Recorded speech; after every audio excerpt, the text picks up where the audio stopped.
بسم الله والابن والروح القدس الاله الواحد امين. اهلا بيكم.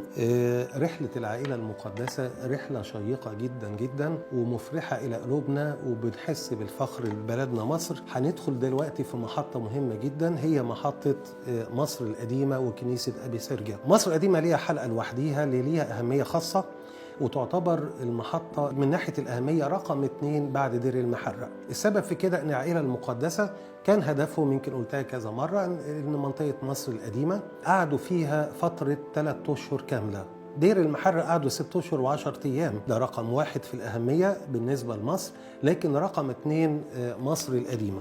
مصر القديمة زمان كان بيسموها منطقة بابليون أو الفسطاط، ودي كانت العاصمة بعد الإسكندرية. كان مقصدهم في البداية، قلنا ان في واحد من اقارب القديس يوسف النجار او من اقارب العذراء مريم، وكان في جاليه يهوديه كبيره، فكان هدفهم في كل الرحله اللي فاتت عايزين يروحوا مصر القديمه. وتاني مكان في الاهميه بعد دير المحرق قعدوا فيها 3 أشهر كامله. مصر القديمه مجمع للكنائس الاثريه، تضم 13 كنيسة أثرية في مصر القديمة، إلى جانب تقريبا قرب 10 كنائس حديثة بعد كده.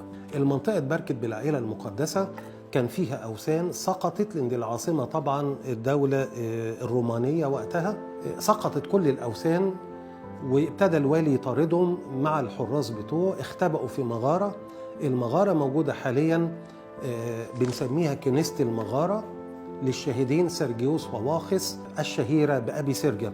المغارة موجودة حاليا تحت الهيكل الرئيسي لكنيسة أبي سرجة أو سرجيوس وواخس، فيها بئر مية شربت منها العائلة المقدسة، موجودة في الهيكل البحري. الكنيسة باسم سرجيوس وواخس، ودول شهيدين في بلد اسمها الرصافة في سوريا، كان في أوائل القرن الرابع الميلادي واستشهدوا، ورفاتهم موجودين في كنيسة أبي سرجة. اتهدمت الكنيسة الأثرية اللي اتبنت فوق المغارة في أواخر الدولة الأموية، لما أحرق مروان الثاني الفسطاط كلها، وهو آخر خلفاء بني أمية. قام بترميمها القديس يوحنا ابن الأباح، كاتم سر خليفة المنتصر الفاطمي في القرن العاشر. ليه قصة حلوة قوي قديس يوحنا ابن الأباح. كان كاتم سر زي ما قلت للخليفة المنتصر الفاطمي في القرن العاشر، بمعنى مقرب ليه جدا، وكان بيحب الكنائس جدا، وخد تصريح انه عايز يعيد ترميم كنيسة أبي سرجة. فسمح له الوالي الحاكم وقتها، خد التصريح وجري بسرعة وابتدى يجمع تبرعات، بس لقى ان عنده الخامات كتيرة قوي، فابتدى يرمم كنيسة أبو سرجة، وجنبيها كنيسة الشهيدة بربارة رمم برضو كنيسة القديسة بربارة، برغم انه واخد تصريح لترميم كنيسة واحدة. بعض الناس واشوا للوالي، الحق ده يوحنا ابن الأباح كاتم السر عندك، عمل كنيستين بدل كنيسة واحدة. فجابوا بسرعة الوالي الحاكم المنتصر الفاطمي، قال له أنا طلبت منك تصريح لكنيسة واحدة، أنت عملت 2، لازم تهد واحدة. حزن شوية في الأول وابتدى يفكر يعمل إيه، هو يعني مضطر يهد كنيسة منهم. يدخل كنيسة أبو سرجة تعجبه جدا ويبقى فرحان بيها، يسيبها وكل ده معاه العمال بالمعاول والفؤوس، ويروح لكنيسة القديسة بربارة يقعد فيها شوية، هي جميلة مش قادر يسيبها، يرجع تاني لأبو سرجة. فضل يروح ما بين الكنيستين، والكنيستين قريبين جدا، يعني فعلا ممر شارع واحد أو حارة واحدة بينهم. فضل، وكان وقتها وقت الصوم الكبير وكان صايم انقطاعي، ابتدى يتعب وطلب أنا تعبت مش قادر ما بين الكنيستين في الممر، وطلب يشرب مية. على بال ما جابوا له مية فعلا جات له سكتة قلبية ومات من التعب والإرهاق والحزن، مش قادر يهد أي كنيسة فيهم. طبعا سمع الوالي أو الحاكم المنتصر الفاطمي بقد إيه كان بيحبه، حزن جدا عليه وقال أنا هسيب الكنيستين، كنيسة بالتصريح الأولاني للقديس يوحنا ابن الأباح، لكن التصريح الثاني على روح المنتقل اللي مات اللي هو يوحنا ابن الأباح. والدفن يقال التقليد انه الدفن في كنيسة القديسة بربارة، نفس الطابع الأبو سرجة هو نفسه اللي يدخل قديسة بربارة، نفس الأسلوب نفس الخامات الموجودة، كأن الكنيسة نسخة كنيسة، يعني الكنيستين نسخة واحدة في أسلوب الترميم. ده بنسميه شهيد الكنيستين يوحنا ابن الأباح. القصة دي مشهورة قوي عندنا. يعني أهمية كنيسة أبو سرجة ان التقليد بيقول ان أول قداس لازم أول قداس للبابا الجديد اللي أول ما يرسم بطريرك لازم يصلي في كنيسة أبو سرجة أو دير أبو مقار الأول أو الثاني.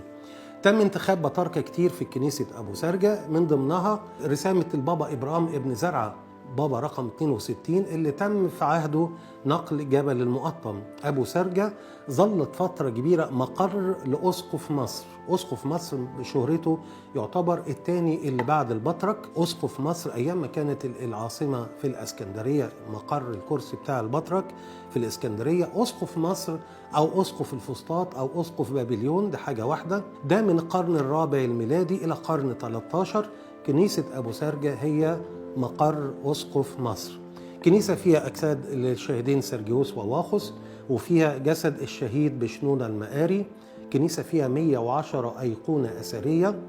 فيها أقدم مسبح خشبي من خشب الجوز، تحفة بصراحة يعني، موجود في المتحف القبطي. برغم انتشار الوثنية في منطقة الفسطاط، لكن نشكر ربنا بقت مجمع للكنايس الكتيرة. أرجع بس أقول حاجة من ضمن كنائس مصر القديمة، كنيسة المعلقة ليه أهمية خاصة برضو في مصر القديمة. طبعا قعدوا 3 أشهر يعني باركوا الأماكن كتيرة. تاريخ بنائها تعتبر في أوائل القرن الرابع الميلادي. تم نقل جبل المقطم، كان وقتها المقر البابوي للأنبا إبرام ابن زرع البابا 62، مقره كان في المعلقة. ظهرت العذراء على عمود من أعمدة كنيسة المعلقة للأنبا إبرام ابن زرع في اليوم الثالث، وطمنته أنه هتتم المعجزة. أول واحد نقل البطرخانة من اسكندرية إلى القاهرة في المعلقة البابا خريستوزولوس بابا 66، لغاية البابا غبريال ابن تريك السبعين اللي نقلها لكنيسة أبو سفين بمصر القديمة. يعني 4 بطاركة أو 5 بطاركة.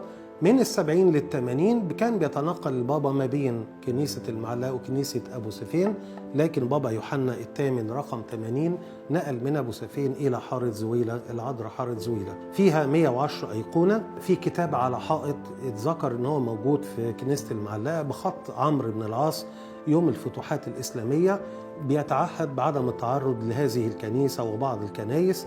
اتعمل ميرون مرات كتيرة. فيها مدفن للبطاركة العذراء اللي ظهرت فيها. أنا عايز حاجتين مهمين في مصر القديمة: المغارة بتاعت رحلة العائلة المقدسة، إلى جانب ظهور العذراء في المعلقة للأنبا إبرام ابن زرع. اتباركت الأماكن كلها، لكن طبعا 13 كنيسة ده عايزة حلقات كتير عشان نشرح اللي فيها.